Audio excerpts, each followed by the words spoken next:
Luciano, primeiramente dizer que a Eugênia Canto me contou, sim, do trabalho de vocês no Rio e da generosa atitude dela de trabalhar, em parte, com o nosso último livro, que a FEB publicou em novembro de 2021, Deus antes e depois de Jesus. Feliz, né, que o trabalho, que é um trabalho de muitas mãos. Um livro não é simplesmente o produto de um autor, mas também daqueles que revisam, daqueles que sugerem. Jorge Leite, Sérgio Buscheroli foram companheiros que me ajudaram muito a dar a esse trabalho a feição que ele tomou. Como também a Mônica, que é uma mão invisível maravilhosa por detrás de dar manjedoura a Emaús. Que esses três companheiros recebam o nosso agradecimento eterno.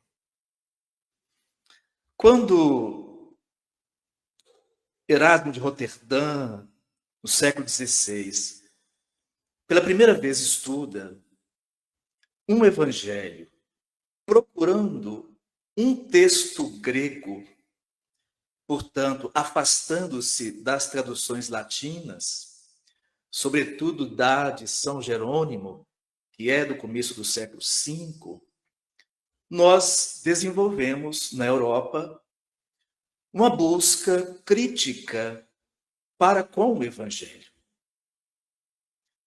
No século XVIII, nós já sabíamos, pelos 5.000 textos que representavam antigas cópias ou pedaços de cópias do passado, que existiam mais de 100.000 diferenças entre esses textos que sobreviveram aos quase 2 milênios.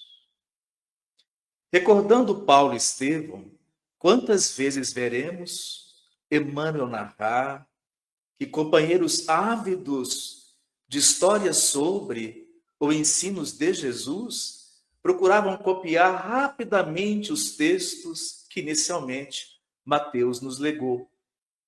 Textos que não são os que hoje encontramos propriamente no Evangelho segundo Mateus. Então, com o Renascimento, nós vemos uma busca crítica para com o ensinamento do Mestre e uma busca crítica sobre a história de Jesus de Nazaré.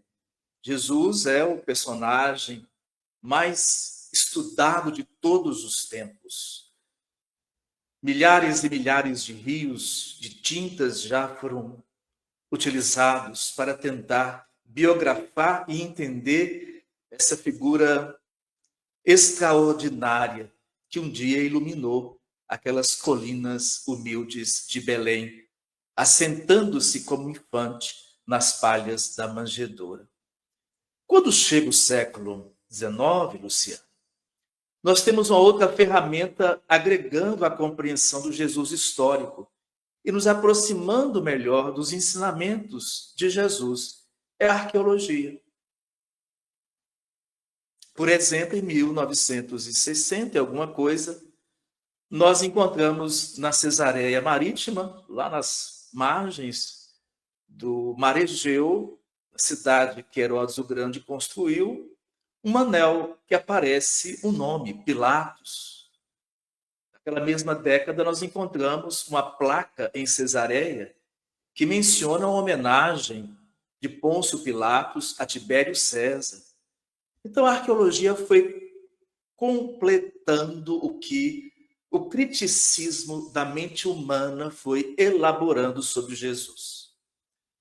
Observemos que o Evangelho segundo o Espiritismo, a partir de 1864, agregou aos estudos sobre Jesus uma nova fonte, a fonte espiritual.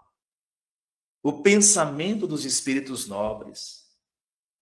Muitos deles que viveram aqueles períodos, que participaram das lutas primitivas da Igreja das Origens, estudiosos como Santo Agostinho, o venerando mestre de Hipona. Então, essas mentes maravilhosas foram deixando registros sobre o Jesus histórico e os seus ensinos, que completaram mais ainda a nossa proximidade com Jesus. Porque estudar Jesus não é para falar eruditamente sobre Jesus, é para nos aproximar de Jesus. Gostar de evangelho, gostar do texto do evangelho, gostar das fontes que pensam e procuram compreender Jesus, é para aproximá-lo da gente. Muita gente aproxima de Jesus pelo sentimento do bem, outros pela estesia do que foi a apoteose da sua vida.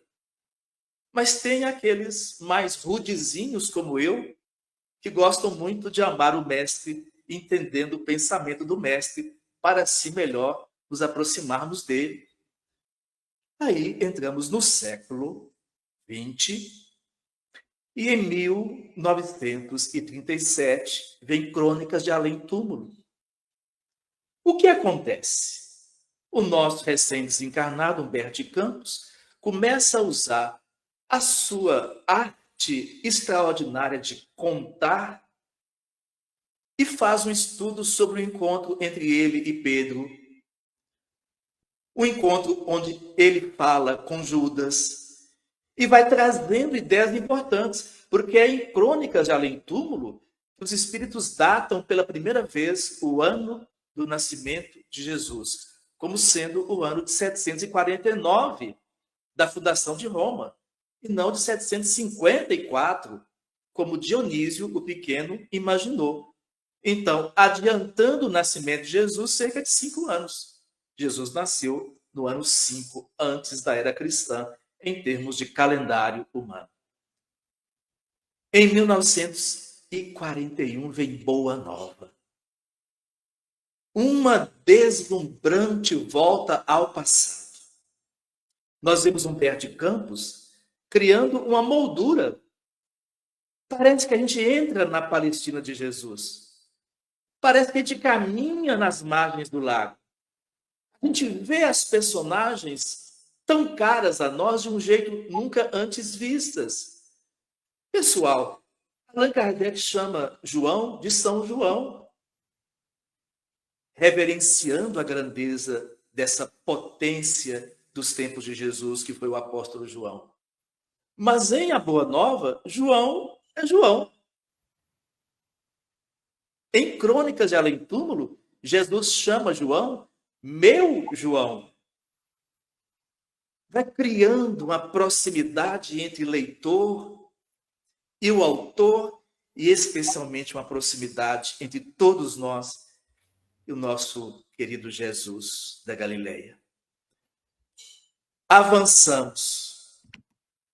Não temos, depois dos grandes romances de Emmanuel, especialmente há 2000 anos, 50 anos depois, Ave Cristo, que é de 1953, quase 10 anos depois desses dois anteriores, muitas incursões nesse universo bíblico, Novo Testamento, cartas, Apocalipse, senão quando Divaldo, nos anos de 1950, já se torna um intenso expositor da Boa Nova, com as suas séries de palestras, ainda muito moço, pouco mais de 20 anos, por São Paulo, Rio de Janeiro, começando suas viagens internacionais por Buenos Aires em 1962, e aí, perto de 1966 para 67, vem a professora Amélia.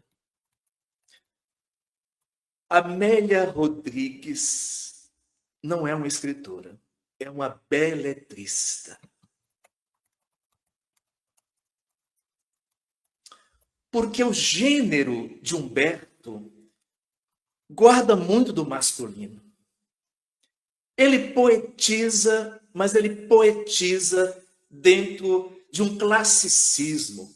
Humberto de Campos, escritor, amava a cultura grega, usava muito a mitologia grega, reproduzia muitas ideias gregas. Mas, professora Amélia, a beletrista Amélia Rodrigues, é um universo feminino tomando a gente pela mão, pessoal. para acompanhar Jesus nas tantas trilhas, Samaria, Galiléia, Genezaré, Jerusalém, deserto de Negueve, Tiro, Sidom, Cesareia de Filipe, por toda parte que Jesus andou. Amélia Rodrigues é como um passarinho voando junto e contando, através do seu canto, a vida e os ensinos de Jesus, mas com a delicadeza do sentimento feminino. São mais de 10 livros que a Editora Leal nos disponibiliza. Então, o que estamos percebendo é que desde Erasmo de Roterdã, e eu parto dele por gostar muito dele, até a professora Amélia, nós temos um projeto do mundo espiritual para que o nosso coração fique bem com Jesus. Entendamos a criatura histórica enquanto governador planetário encarnado, mas entendamos, sobretudo, o mestre e amigo, o grande conselheiro da nossa vida interior. É fundamental ler Humberto de Campos em A Boa Nova. Mas, gente, que Humberto me perdoe, professora Amélia, a beletrista Amélia, como se diz, é demais. Muito obrigado.